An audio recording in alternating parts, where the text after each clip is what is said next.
समर्पण दे करके अपनी गाड़ी को उल्टी दिशा में नहीं घुमाया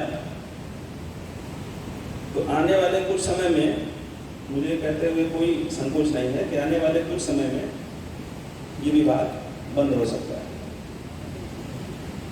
घटती छात्र संख्या या आपकी शैक्षिक गुणवत्ता है या जो हमारी विभाग की वर्तमान निदेशक महोदयानां समेषाम् अधिकारिणां अहं हार्दं स्वागतं करोमि। Now I would like to speak in Hindi, sir.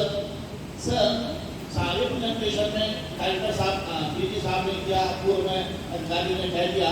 Sanskrit भाषा पर चिंतन शिविर में अपेक्षा इस बात की सर आपका अलग से होगा, लेकिन अपन निदेशक के रूप में मैं इसलिए कह रहा हूँ सर, बेसिक में हूँ तो ये संस्कृत भाषा 6 से 8 तक के लिए सर CBSE ICSE सारे विद्यालय जितने हैं वहाँ भी संस्कृत भाषा को अनिवार्य कर दिया गया है।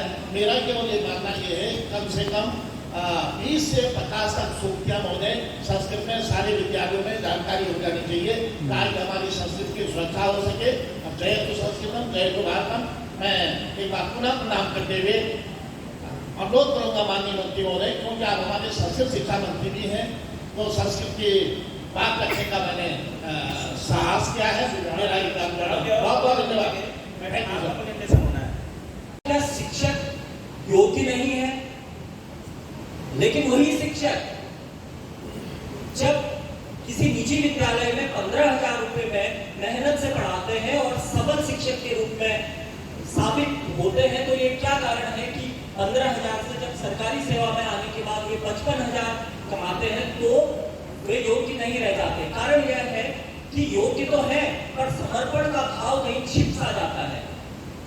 और वही शिक्षक जब इलेक्शन में इतनी अच्छी ड्यूटी करते हैं और सफल इलेक्शन करवाते हैं तो हम कैसे मान लें कि वो शिक्षक योग्य नहीं है। कारण यह है कि शिक्षक योग्य तो है किंतु समर्पण का भाव सरकारी सेवा में आने के बाद कहीं खो सा जाता है और वो उक्ति याद आ जाती है कि विनय न मानत जलधि जड़ गए 3 दिन भी बोले राम सकोप न भयु बिन होए न प्रीति। तो मेरा कहना यह है कि हमें स्ट्रेंथन करना पड़ेगा। कैसे किया जाएगा? बिना किसी अतिरिक्त वित्तीय संसाधनों को खर्च किए मैं एक उपाय बताता हूँ। समस्त प्राथमिक विद्यालयों में यदि अनिवार्यतः बायोमेट्रिक मशीन की व्यवस्था हो जाए, आने के डिजिटल सिग्नेचर और जाने के भी थंब इंप्रेशन को अनिवार्य कर दिया जाए, एक बहुत बड़ा सकारात्मक परिवर्तन आ सकता है। नंबर 2, अधिकारियों के प्रमोशन रुके हुए हैं क्योंकि ACR अप्राप्त है। अधिकारियों और मिनिस्ट्रियल कर्मचारियों के प्रमोशन ACR के बेसिस पे होते हैं, पर यह कदाचित देखने में संज्ञान में नहीं आता कि शिक्षकों के प्रमोशन में उनके एकेडमिक कॉन्फिडेंशियल रिपोर्ट का कहीं संज्ञान लिया जाता है। यदि शिक्षकों के प्रमोशन में भी ACR का सख्ती से संज्ञान लिया जाए तो सकारात्मक परिवर्तन निश्चित आएगा। नंबर 3, बार-बार सूचनाओं का विषय यहाँ पर आया कि सूचनाओं के बोझ से शिक्षक दबा हुआ है। मैं इस बात को विनम्रता पूर्वक नकारता हूँ। मुद्दा यह है कि शिक्षक टेक्निकली इफिशिएंट नहीं है, इसलिए वही सूचनाएं, वही प्रारूप वह बार-बार रेखाओं के रूप में कॉपियों में अंकित करता रहता है, जिससे समय जाया होता है। यदि वही शिक्षक टेक्निकली इफिशिएंट है तो वही प्रारूप उसके डेस्कटॉप पे रहेगा और केवल आंकड़ों में परिवर्तन आएगा, कोई समय की कतई बर्बादी उसमें नहीं होगी। इसी तरह से हम हर वर्ष जब उसके मौलिक अधिकार के रूप में उसे 17 लाभ देते हैं। मैं इस बात से थोड़ा इत्तेफाक कम रखता हूँ। हमें शिक्षकों को प्रेरित करना है तो हमें अच्छे शिक्षकों को चिन्हित करना होगा और प्रति वर्ष 5 सितंबर को एक भव्य आयोजन हर ब्लॉक में किया जाए। बता दूं कि जो उत्तराखंड में लगभग हमारी जो पॉपुलेशन है वो करीब 1.25 करोड़ है और इसका लगभग 30% जो हमारा पॉपुलेशन है ये 0 से 18 ईयर्स के बच्चों का है। 0 से 18 ईयर्स ये लगभग 30% की हमारी जनसंख्या है और उसके पश्चात हमारी लगभग 60% जो जनसंख्या है ये 19 ईयर्स से 59 ईयर्स है, जो हमारी अभी प्रेजेंटली वर्किंग पॉपुलेशन। और अभी मात्र 10% हमारी ऐसी पॉपुलेशन है जो एल्डरली पॉपुलेशन। तो आने शिक्षा में गुणात्मक सुधार लाना चाह रहे हैं, उसका क्या परिणाम होगा, उसका क्या इम्पैक्ट होगा हमारे आने वाले जो भारत के विकास के लिए, क्योंकि ये हमारा उद्देश्य भी है जो माननीय प्रधानमंत्री जी ने हमारा जो फोकस ले किया है ये इंडिया एट 2047 है, जो अगले 25 साल के लिए इंडिया की जो नींव है, भारत की जो नींव है, भारत का जो फाउंडेशन ये रखेगा। तो इस वजह से ये आगामी जो 10 साल है जिसके अंतर्गत हम इस पूरी शिक्षा नीति को विकसित करके लाएंगे, उसके लिए बहुत इंपॉर्टेंट हो जाता है कि हमारे बच्चों को एक तो उनके जो फाउंडेशन लिटरेसी और न्यूमरेसी उसके ऊपर और उनके वोकेशनल ट्रेनिंग, जब बच्चे बड़े हो जाते हैं तो क्लास 6 से लेकर क्लास 12 तक उनको वोकेशनल और स्किल ट्रेनिंग हम किस तरह से देते हैं, क्योंकि आज के जो आंकड़े हैं उसके हिसाब से जो भारत का जो अनएम्प्लॉयमेंट रेट है लगभग 5.3% है, जबकि उत्तराखंड का जो अनएम्प्लॉयमेंट प्रतिशत है ये 7.8% है। तो हम भारत से जो अनएम्प्लॉयमेंट प्रतिशत है हमारा ज्यादा है। उसका मुख्य कारण ये है कि हमारे यहाँ जो स्किल इम्पार्टमेंट है, जो स्किल डेवलपमेंट है, स्किल ट्रेनिंग है, उसमें हम कहीं ना कहीं भारत का जो एवरेज है उससे हम पीछे है, इसलिए ये बहुत इंपॉर्टेंट हो जाता है।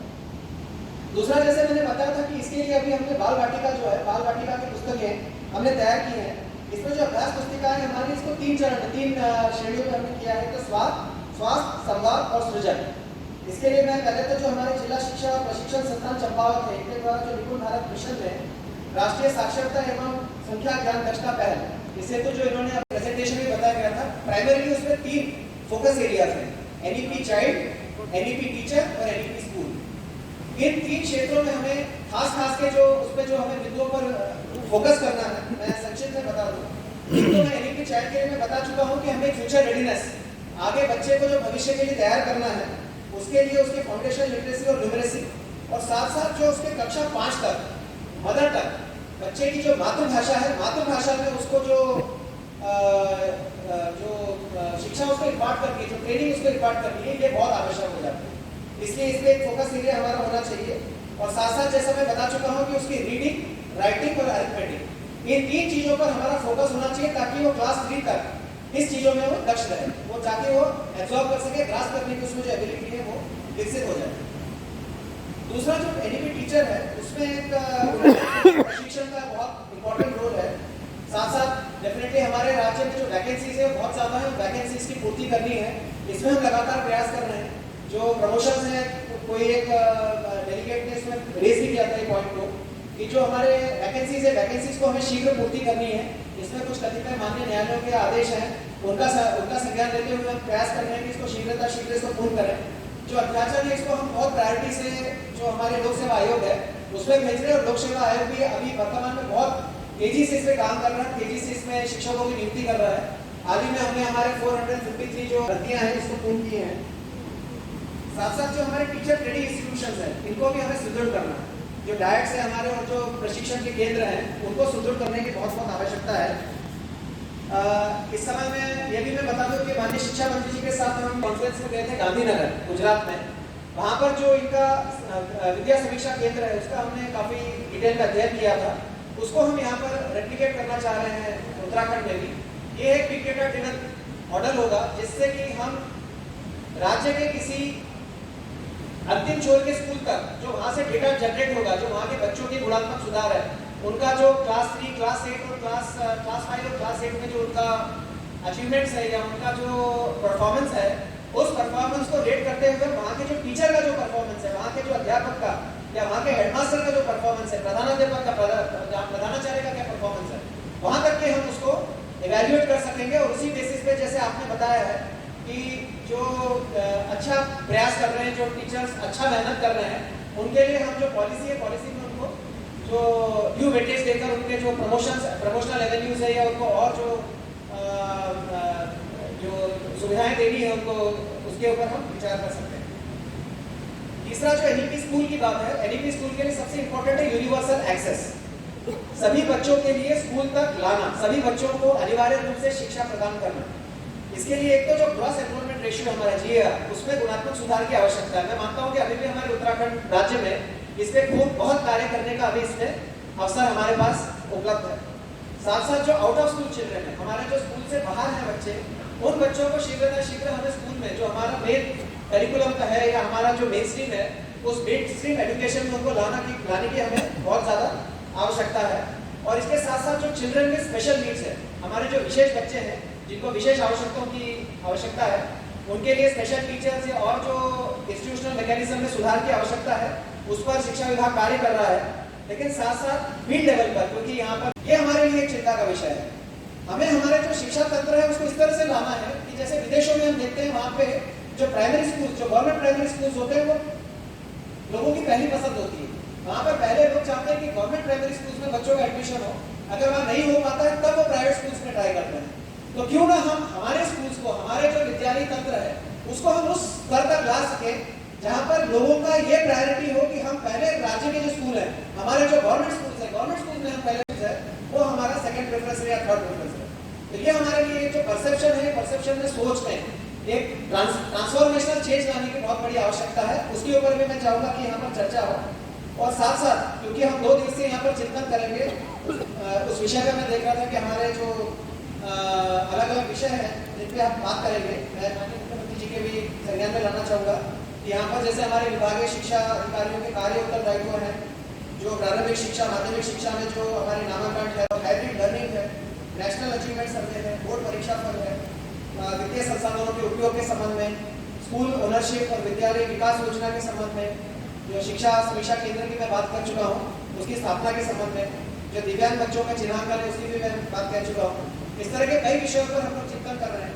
साथ साथ एक जो हमारा परफॉर्मेंस ग्रेडिंग इंडेक्स है उसमें हम इस वक्त उत्तराखंड काफी पीछे है, खास करके हमारे जो एक्सेस है, जो गवर्नमेंट एक्सेस है, जो स्कूली एक्सेस है और जो गवर्नमेंट प्रोसेसेस है, इसमें हम लोग जो अन्य राज्य है उसमें हम काफी पीछे हैं।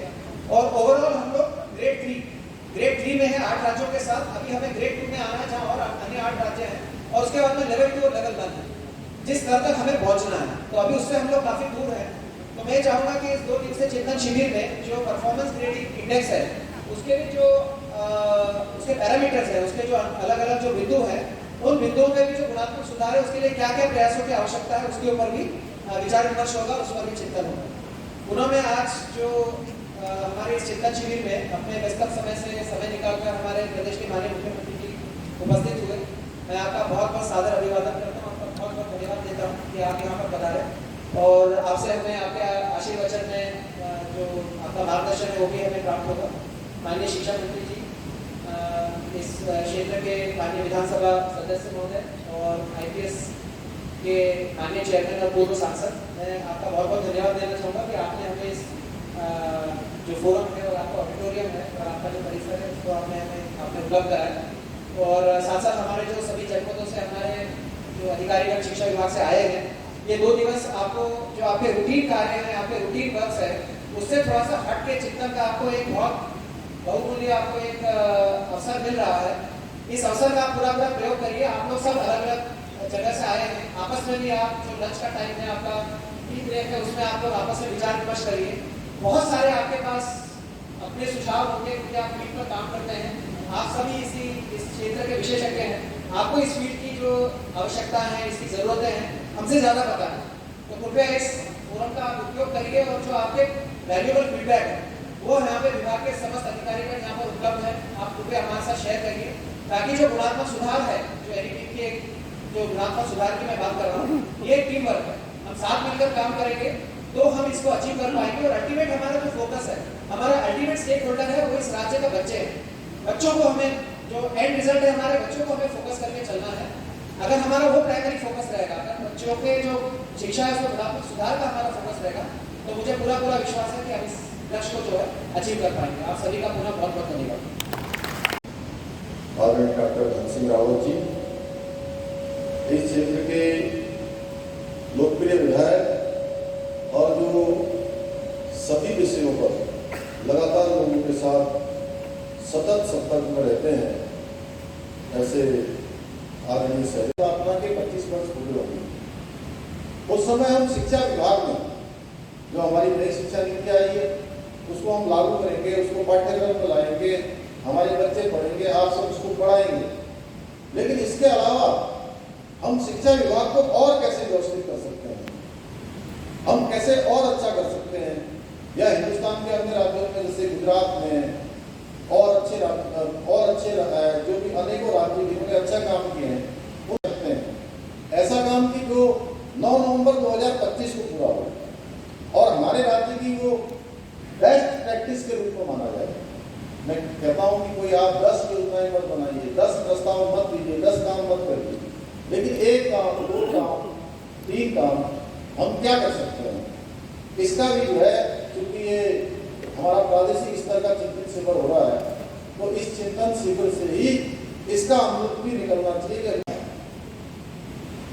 और जिनके साथ हमने पोस्ट ग्रेजुएशन में, ग्रेजुएशन में उनके साथ पढ़ा है, तो थोड़ा कई बार अगर वो 25 साल बाद मिल रहे हैं, 26 साल बाद मिल रहे हैं, तो नामों में थोड़ा सा वो होता है, लेकिन बचपन के जो नाम है अगर आप लोग भी ध्यान करेंगे तो आप लोगों को सब नाम याद होंगे। इसलिए जो बाल्यकाल है उसको अगर आप लोगों ने एक सांचे में डाल दिया, एक रास्ते में डाल दिया, तो मैं समझता हूँ कि वो रास्ता सीधे सीधे आगे जाएगा। अन्यथा ऐसा भी है कि प्रतिपूर्ति भी नहीं है।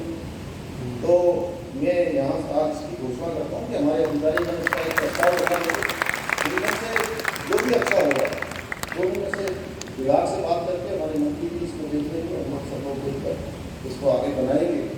तो आज के अवसर पर पुनः आप सभी का धन्यवाद करते हुए अपनी बात को समाप्त करता हूँ। बहुत बहुत धन्यवाद। हमने क्या करना है, कौन सा ब्लॉक पहले तय करेगा वो कल बताना। एक टीचर है, उसका फोटो लगाना है इसको, जो भी टीचर है। 2 टीचर है तो दोनों के फोटो लगाने हैं, 3 है तो तीनों को लगाने हैं, और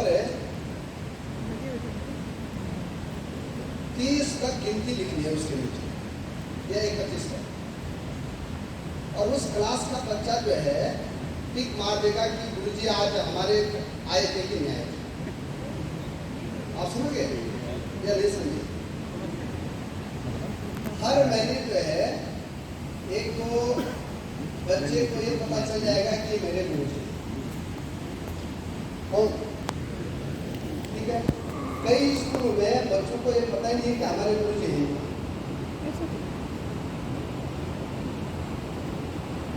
तो एक अच्छा प्रयोग ये हो जाएगा कि हम गुरु का सम्मान भी कर लेंगे, बच्चों को पता चल जाएगा मुझे आ रही है। तो इसमें सुझाव पर क्या करना चाहिए, ठीक है, कल सुझाव है। दूसरा, हम जो नेताओं की फोटो लगाते हैं, इससे बढ़िया यह है कि अपने गुरु की लगाएंगे तो एक आदर्श मिलेगा। क्योंकि मैं हमारे क्लास टीचर हैं, तो उसको अच्छा बना दें। कोई हिंदी का आप वैसे अच्छा गाता हो तो एक अच्छा वो बना दें। और 2 महीने बच्चे वो निकलेंगे, अटेंडेंस लगाएंगे। 2 महीने को जो है गुरु जी की फोटो लगा के बच्चे जो है सीधे नमस्ते करते हैं, प्रत्यक्ष और अप्रत्यक्ष, ठीक है। इसका एक प्रयोग करना है। एक मेरा ही कहना है आप लोगों से, सुझाव है कि जिन भी टीचरों को विकास खंड में 10-10, 12-12 साल एक स्कूल, अगर वो एक्ट में नहीं भी आ रहे और उनकी इच्छा यह है कि साथ में अगर नगर चले जाओ तो हम स्थानांतरित कर सकते हैं ब्लॉक में। उनका क्या है